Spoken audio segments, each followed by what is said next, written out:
স্বাগতম। আমি মঈদ মুস্তারিক, জীববিজ্ঞানের শিক্ষক। সবাইকে আজকের ক্লাসে শুভেচ্ছা। আজকে আমরা একাদশ দ্বাদশ শ্রেণীর জীববিজ্ঞান দ্বিতীয় পত্রের প্রথম অধ্যায় প্রাণী বৈচিত্র্য ও শ্রেণীবিন্যাস চ্যাপ্টারের একটি গুরুত্বপূর্ণ বিষয় নিয়ে আলোচনা করব। আমাদের অধ্যায়ের নাম প্রাণী বৈচিত্র্য ও শ্রেণীবিন্যাস। এই অধ্যায়ে প্রাণী জগতের বিভিন্ন পর্ব সম্পর্কে আলোচনা করা হয়েছে। আমরা এর আগে ক্লাসে বেশ কয়েকটি পর্ব সম্পর্কে আলোচনা করেছিলাম। প্রাণী জগতের পর্বসমূহ হল Porifera, Cnidaria, Platyhelminthes, nematoda, mollusca, Annelida, arthropoda, Echinodermata এবং কর্ডাটা। এই পর্বগুলোই তোমাদের সিলেবাসে অন্তর্ভুক্ত কর্ডাটা ও নন কর্ডাটা পর্বসমূহ। তো এর মধ্যে এই 8টি হলো নন কর্ডাটা পর্বসমূহ এবং এটি হলো কর্ডাটা পর্ব। আমরা এর আগের ক্লাসে পরিফেরা, নিডারিয়া, প্লাটিহেলমিনথেস, নেমাটোডা এবং অ্যানেলিডা পর্ব সম্পর্কে আলোচনা করেছি। আজকে আমরা মোলাস্কা, আর্থ্রোপোডা, একাইনোডার্মাটা ও কর্ডাটা পর্ব নিয়ে আলোচনা করব। প্রিয় শিক্ষার্থী, ছবিতে খেয়াল করে আমরা কি দেখতে পাচ্ছি? আমরা এখানে কিছু আর্থ্রোপোডা পর্বের প্রাণী দেখতে পাচ্ছি। আমরা এখানে কি দেখতে পাচ্ছি? আমরা একাইনোডার্মাটা পর্বের প্রাণী দেখতে পাচ্ছি। এখানে কিন্তু আবার মোলাস্কা পর্বের প্রাণী দেখতে পাচ্ছি। আবার এখানে দেখতে পাচ্ছি কর্ডাটা পর্বের প্রাণী। তাহলে আমাদের আজকে আলোচ্য বিষয় কি হতে পারে? তোমরা স্পষ্টতই বুঝতে পারতেছো, প্রাণী জগতের 4টি পর্বের বৈশিষ্ট্য নিয়ে আমরা আলোচনা করব আজকে। তো আমাদের আজকের পাঠের শিখন ফল, এই পাঠ শেষে শিক্ষার্থীরা নন কর্ডাটা প্রাণীকে প্রধান পর্ব পর্যন্ত বিন্যস্ত করতে পারবে, নন কর্ডাটা প্রাণীগুলোর বৈশিষ্ট্য বলতে পারবে। মোলাস্কা, আমরা চিত্রে বেশ কিছু মোলাস্কা পর্বের প্রাণী দেখতে পাচ্ছি। ল্যাটিন শব্দ মোলাস্কাস অর্থ সফট, অর্থাৎ এর দেহ সফট মাংসপেশি নিয়ে গঠিত। প্রিয় শিক্ষার্থী, চিত্রে আমরা একটি সুন্দর অক্টোপাস দেখতে পাচ্ছি, আবার একটি শামুক দেখতে পাচ্ছি। তাহলে এদের দেহের বৈশিষ্ট্য খেয়াল করে আমরা বুঝতে পারবো এরা দ্বিপার্শ্বীয় প্রতিসম, অখণ্ডায়িত এবং সুস্পষ্ট মাথা বিশিষ্ট। আমরা সুস্পষ্ট মাথা দেখতে পাচ্ছি এবং শামুকের খুলক বাদে অন্যান্য প্রাণী দ্বিপার্শ্বীয় প্রতিসম, অর্থাৎ দেহকে সমান দুটি অংশে ভাগ করা যায়। আমরা ঝিনুক দেখতে পাচ্ছি, শামুক দেখতে পাচ্ছি এবং স্পষ্টতই দেখতে পাচ্ছি এদের দেহ খুলক দ্বারা আবৃত। তাহলে আমরা জানলাম এদের দেহ সাধারণত এক বা একাধিক খুলস দ্বারা আবৃত, অর্থাৎ এদের নরম দেহের বাইরে শক্ত খুলস থাকে, একটিও থাকতে পারে, আবার যেমন শামুকে রয়েছে, আবার ঝিনুকে রয়েছে 2টি খুলস। আমরা একটি শামুকের বহিরাবরণ শক্ত খুলস দেখতে পাচ্ছি এবং এর ভেতরে কিন্তু নরম অংশ এবং তার ভেতরে এর পরিপাকতন্ত্র সহ অন্যান্য অঙ্গতন্ত্র আমরা দেখতে পাচ্ছি। আমরা প্রথমেই দেখব এর মৌখিক অঞ্চলে রয়েছে একটি রেডুলা। তাহলে আমরা জানলাম অধিকাংশের পরিপাকতন্ত্রে রেডুলা নামক অংশ রয়েছে। এটি অনেকটা কাঠমিস্ত্রি কাজ করে রেতি নামক একটি যন্ত্র দ্বারা, অনেকটা সেই রকম, এর জন্য একে রেতি রেডুলাও বলা হয়। আমরা মোলাস্কা পর্বের একটি অন্যতম প্রাণী শামুক দেখতে পাচ্ছি, যার বাইরে রয়েছে একটি শক্ত খুলস বা খুলক বা ম্যান্টল, অর্থাৎ এর বাইরে যে আবরণ থাকে ম্যান্টল, সেটি নিশ্চিত শক্ত খুলস সৃষ্টি হয়। ভেতরে থাকে মাংসল পদ, নিচের দিকে এতে চলাচলে সহায়তা করে পাইলা গ্লোবোসা বা আপেল শামুক। আমরা একটি অক্টোপাস দেখতে পাচ্ছি, অক্টোপাস ভালগারিস এর সায়েন্টিফিক নেম। আমরা একটি ঝিনুক দেখতে পাচ্ছি, লেমিলিডেন্স স্পেসিস, এবং একটি ইউরোটিথিস স্পিসিস নামক আরেকটি মোলাস্কা পর্বের প্রাণী দেখতে পাচ্ছি, যার বাইরে কিন্তু শক্ত খুলস নেই। আমরা দেখতে পাচ্ছি এখানে দুইটি শক্ত খোলসযুক্ত প্রাণী, আবার দুইটি খোলসবিহীন মোলাস্কা পর্বের প্রাণী।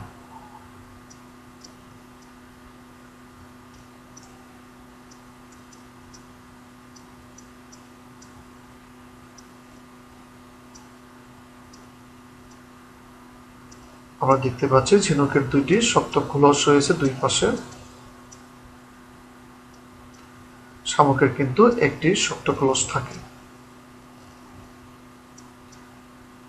এবং ভিতরের দেহে বিভিন্ন অঙ্গতন্ত্র অবস্থান করে। তাহলে আমরা জানলাম মোলাস্কা শব্দের মোলাস্কা শব্দটি এসছে ল্যাটিন শব্দ মোলাস্কাস হতে, যার অর্থ কোমল বা নরম বা সফট।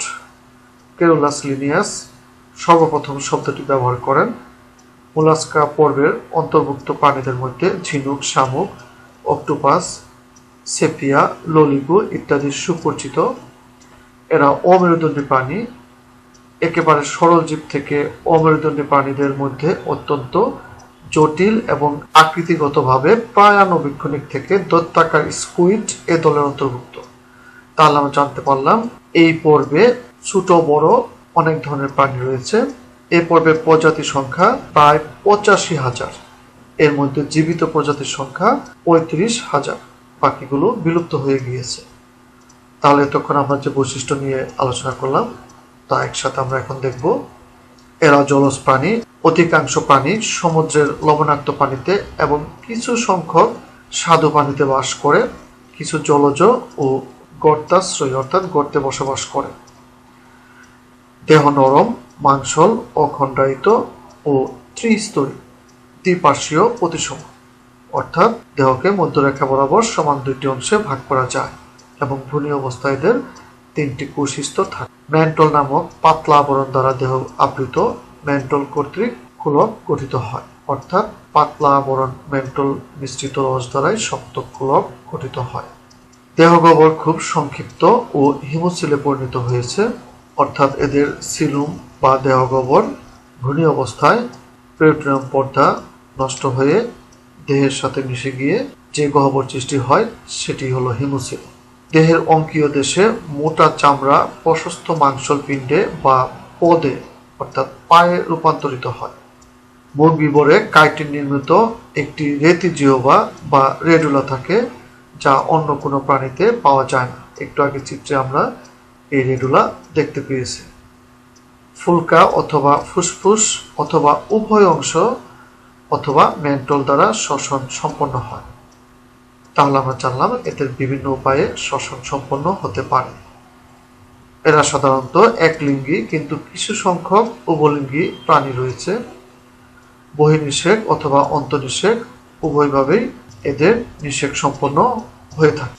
এদের অর্ধমুক্ত সংবহনতন্ত্র দেখা যায়। হৃৎপিণ্ড পৃষ্ঠদেশে অবস্থিত। উদাহরণ পাইলা গ্লোবোসা বা আপেল শামুক, অক্টোপাস ভালগারিস বা অক্টোপাস। এবার আমরা চলে আসি প্রাণী জগতের বৃহত্তম পর্ব আর্থ্রোপোডায়। গ্রিক শব্দ আর্থ্রন অর্থ জয়েন্ট এবং পোডুস অর্থ ফুট বা পা, অর্থাৎ এদের পা জয়েন্ট বা সন্ধিযুক্ত। আমরা চিত্রে একটি মাকড়সা দেখতে পাচ্ছি যার সন্ধিযুক্ত পা বা উপাঙ্গ রয়েছে। দেহে 3 বা ততোধিক জোড়া সন্ধিযুক্ত পার্শ্বীয় পা বা উপাঙ্গ থাকে। মাথায় অ্যান্টেনা ও এক জোড়া পঞ্জাক্ষী থাকে। আমরা এখানে অ্যান্টেনা এবং এক পাশে পঞ্জাক্ষী দেখতে পাচ্ছি, যা আর্থ্রোপোডা পর্বের প্রাণী ঘাস ফড়িংয়ে রয়েছে। এদের মালপিজিয়ান নালিকা প্রধান রেচনাঙ্গ। চিত্রে আমরা আর্থ্রোপোডা পর্বের প্রাণী ঘাস ফড়িংয়ের মালপিজিয়ান নালিকা দেখতে পাচ্ছি। এখানে বড় করে দেখানো হয়েছে। এগুলো হলো এদের প্রধান রেচনাঙ্গ। আর্থ্রোপোডা পর্বের অন্যতম প্রাণী চিংড়ি। আমরা জানি আর্থ্রোপোডা পর্বের বাইরের যে প্রাচীর থাকে বা আবরণ থাকে সেটি কাইটিন নির্মিত বহিঃকঙ্কাল। মস্তকে অ্যান্টেনা থাকে, একজোড়া পঞ্জাক্ষী থাকে এবং সন্ধিযুক্ত উপাঙ্গ বা পা থাকে। পিনিয়াস মনোডন বা বাগদা চিংড়ি জুলাস টেরেস্ট্রিস। আমরা বিভিন্ন ধরনের আর্থ্রোপোডা প্রাণী দেখেছি। পাইরিস ব্রাসিসি প্রজাপতি।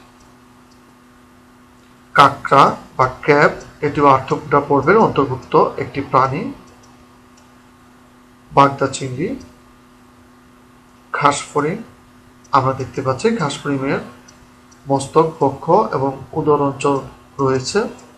আমরা স্পষ্টতই দেখতে পাচ্ছি আর্থ্রোপোডা পর্বের বিভিন্ন ধরনের বৈশিষ্ট্য সম্পন্ন প্রাণী রয়েছে।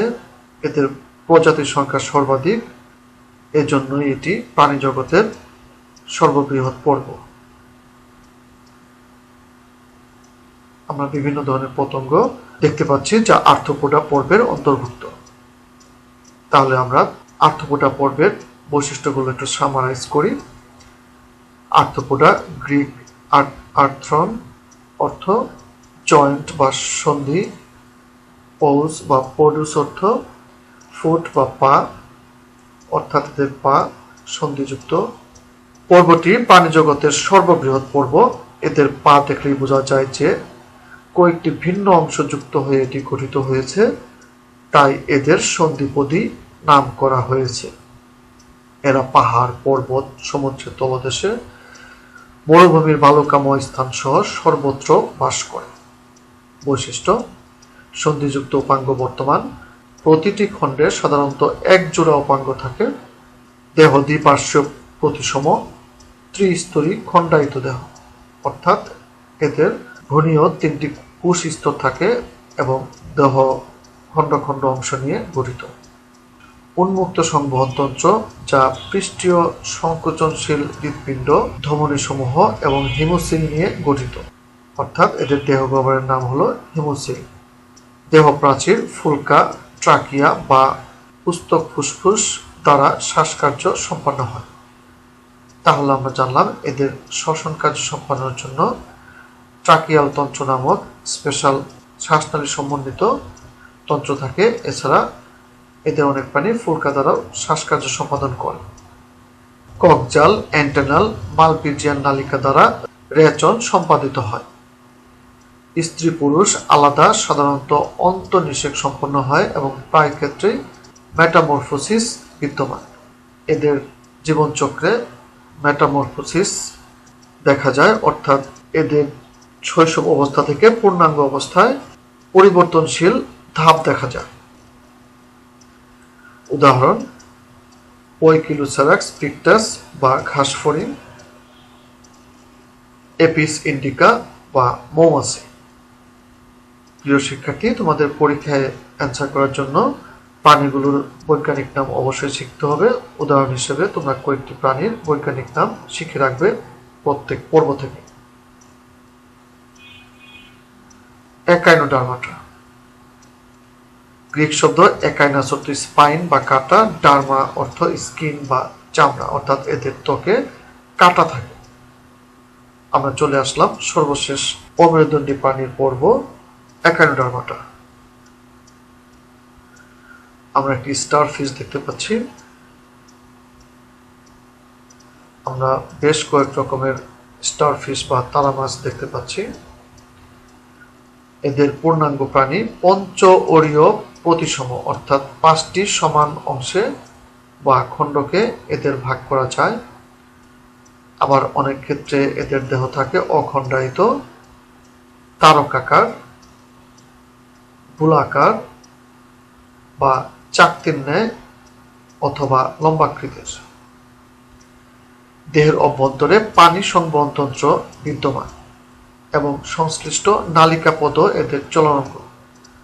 তাহলে এদের দেহের অভ্যন্তরে থাকে পানি সংবহনতন্ত্র। আমরা এদের পানি সংবহনতন্ত্র দেখতে পাচ্ছি।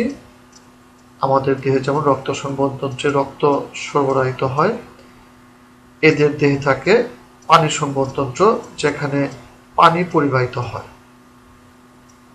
এগুলো হলো নালিকাপদ, যার মাধ্যমে এদের চলন সম্পন্ন হয়। কণ্টকময় ওসিকল অথবা স্পিকিউল নির্মিত অন্তঃকঙ্কাল থাকে। আমরা এদের স্পিকিউল দেখতে পাচ্ছি। এগুলো হলো স্পাইন বা কাটা, যা ওসিকল বা স্পিকিউল নির্মিত, অর্থাৎ এদের ত্বক কাঁটাযুক্ত এবং মধ্যবর্তী অঞ্চলে একটি কেন্দ্রীয় চাকতি থাকে। আমরা চিত্রে এস্টেরিয়া ভালগারিস নামক স্টারফিশ বা তারা মাছ দেখতে পাচ্ছি।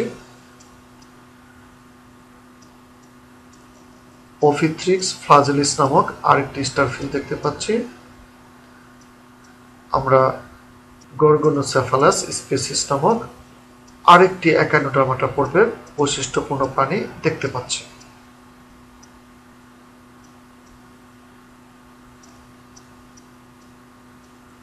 এটি হলো কেন্দ্রীয় চাকতি এবং এগুলো হলো পানি সংবহন তন্ত্র এবং টিউব ফিট বা নালিকা পদ, যার মাধ্যমে স্টারফিশ চলাচল করতে পারে।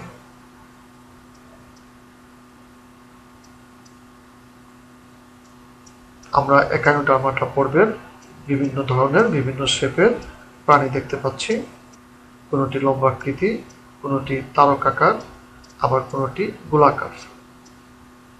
তাহলে এখন আমরা একাইনোডার্মাটা পর্বের প্রাণীগুলোর বৈশিষ্ট্য একত্রে দেখব। একাইনোডার্মাটা শব্দটি দুটি গ্রিক শব্দের সমন্বয়ে গঠিত। একাইনো অর্থ স্পাইন বা কণ্টকাবৃত এবং ডার্মা অর্থ স্কিন বা ত্বক। জ্যাকব ক্লিন 1734 সালে সর্বপ্রথম কণ্টকাবৃত প্রাণীদের একাইনোডার্মাটা নামকরণ করেন। এই পর্বভুক্ত প্রায় সমস্ত প্রাণীদের দেহত্বক কর্কশ কণ্টক দ্বারা আচ্ছাদিত এবং দেহত্বকের নিচে অবস্থিত চূর্ণময় পাত থেকে অসংখ্য কণ্টকাকার অভিক্ষেপ সৃষ্টি হয়, অর্থাৎ এদের দেহের ভেতরে বর্ধিত অংশগুলো কাটাময়। বৈশিষ্ট্য: এদের দেহ অরীয় প্রতিসম, পূর্ণাঙ্গ প্রাণী সাধারণত পঞ্চঅরীয় এবং লার্ভা দ্বিপার্শ্বীয়ভাবে প্রতিসম থাকে, অর্থাৎ লার্ভা দ্বিপার্শ্বীয়ভাবে প্রতিসম থাকলেও পূর্ণাঙ্গ অবস্থায় এটি পঞ্চঅরীয় প্রাণীতে পরিণত হয়, অর্থাৎ এদের দেহকে সমান 5টি অংশে ভাগ করা যায়।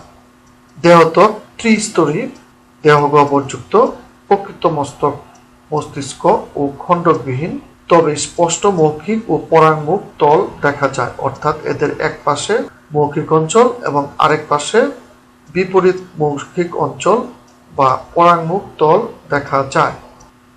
পানি সংবহন তন্ত্র সবচেয়ে উল্লেখযোগ্য বৈশিষ্ট্য, অর্থাৎ আমাদের যেমন রক্ত সংবহন তন্ত্র থাকে, এর পরিবর্তে এদের থাকে পানি সংবহন তন্ত্র, যেখানে পানি পরিবাহিত হয়। পানি সংবহন নালী তরল দ্রব্য দিয়ে পূর্ণ থাকে। সংবহন তন্ত্র বর্তমান, স্নায়ুতন্ত্র ও জ্ঞানেন্দ্রিয় অত্যন্ত অনুন্নত ধরনের, অর্থাৎ এদের মস্তিষ্ক বা স্নায়ুতন্ত্র উন্নত নয়। সম্পূর্ণরূপে সামুদ্রিক, অর্থাৎ এদের সব প্রাণী সমুদ্রে বসবাস করে, সমুদ্রের বিভিন্ন গভীরতায় বাস করে, স্বাধীনজীবী, মুক্ত সঞ্চারণশীল। এরা মুক্তভাবে ঘুরে বেড়ায় এবং এরা স্বাধীনজীবী, অর্থাৎ এরা পরজীবী নয়, অর্থাৎ অন্য জীবদেহের উপর এরা বসবাস করে না। রেচনতন্ত্র অনুপস্থিত। লিঙ্গ সাধারণত পৃথক কিন্তু সঙ্গম হয় না। জনন পদার্থ বাইরে নিক্ষিপ্ত হয় ও পানিতে নিষিক্তকরণ ঘটে, অর্থাৎ এদের বহির্নিষেক ঘটে, অর্থাৎ শুক্রাণু ও ডিম্বাণু বাইরে নিক্ষিপ্ত হয় এবং নিষিক্ত হয়। পরোক্ষভাবে বৃদ্ধিকালে লার্ভা দশা দেখা যায়।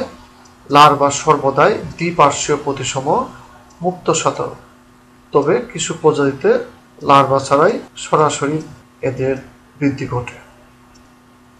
আমরা একটি স্টারফিশ বা তারা মাছের বিভিন্ন অংশ দেখতে পাচ্ছি। উদাহরণ: এস্টেরিয়াস ভালগারিস অর্থাৎ স্টারফিশ, একাইনাস এসকুলেন্টাস।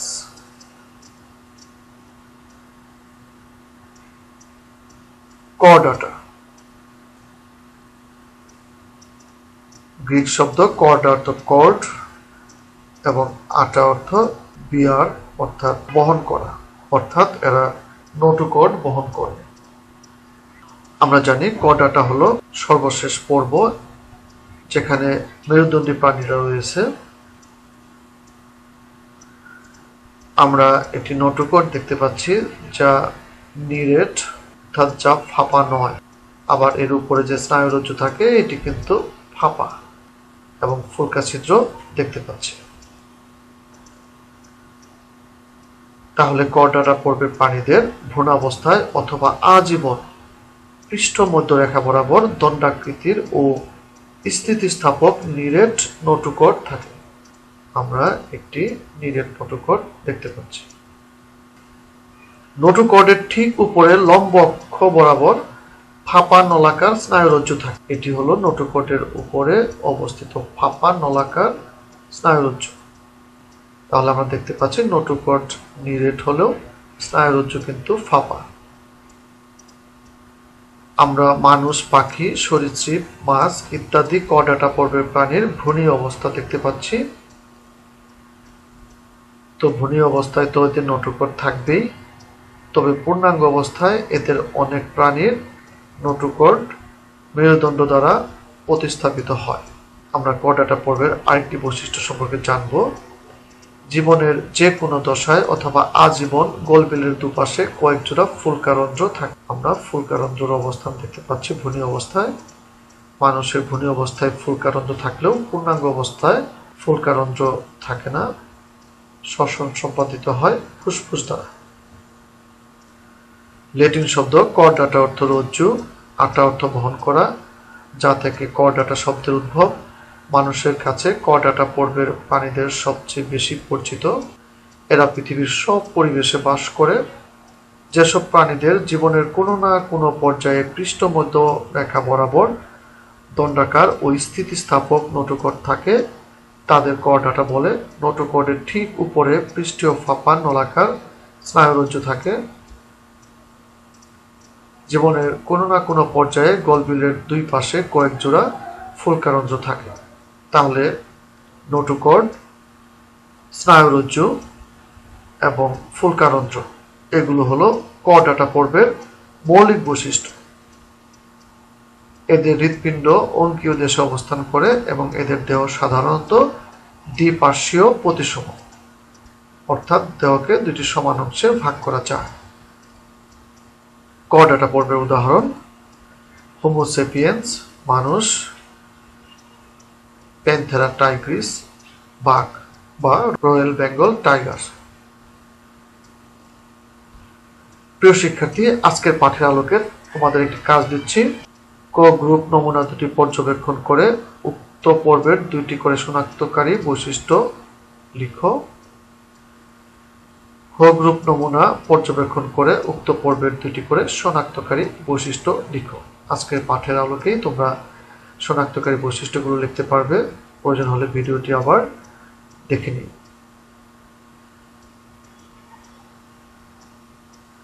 আজকের পাঠ মূল্যায়ন: পুঞ্জাক্ষী কি? মালপিজ্জার নালিকা দেখা যায় কোন পর্বের প্রাণীতে? পরীয় প্রতিসাম্যতা প্রদর্শন করে এমন পর্বের দুইটি বৈশিষ্ট্য বলো। মোলাস্কা পর্বের প্রাণী কিভাবে করডাটা পর্বের প্রাণী হতে ভিন্ন, বিশ্লেষণ করো। আজকের ভিডিও লেকচার ফলো করলেই তোমরা এই প্রশ্নের উত্তরগুলো পেয়ে যাবে এবং ভিন্ন ভিন্ন পর্বের বৈশিষ্ট্য স্টাডি করে পর্বগুলোর মধ্যে ভিন্নতা বা পার্থক্য অথবা সাদৃশ্য খুঁজে বের করতে পারবে। মেন্টল নামক পাতলা আবরণ কোন পর্বের প্রাণীতে দেখা যায়? আমরা একটু আগে আলোচনা করেছি, মোলাস্কা পর্বের প্রাণীতে মেন্টল নামক পাতলা আবরণ দেখা যায়, যেখান থেকে শক্ত খুলক সৃষ্টি হয়। কাইটিন নির্মিত বহিঃকঙ্কাল কোন পর্বের প্রাণীতে দেখা যায়? আর্থ্রোপোডা। ফাইলাম একাইনোডার্মাটার কয়েকটি বৈশিষ্ট্য বলো। ফাইলাম অ্যানিলিডার একটি উদাহরণ দাও। আজকের ভিডিও লেকচারে এ সম্পর্কে বিস্তারিত আলোচনা করা হয়েছে। প্রিয় শিক্ষার্থী, তোমাদের একটি বাড়ির কাজ দিচ্ছি। আর্থ্রোপোডা পর্বের প্রাণী একাইনোডার্মাটা পর্বের প্রাণী থেকে আলাদা কেন বিশ্লেষণ করো। অর্থাৎ তোমরা এই দুটা পর্বের প্রাণীর বৈশিষ্ট্য থেকে এদের মধ্যে যে ভিন্নতা রয়েছে তা বিশ্লেষণ করবে।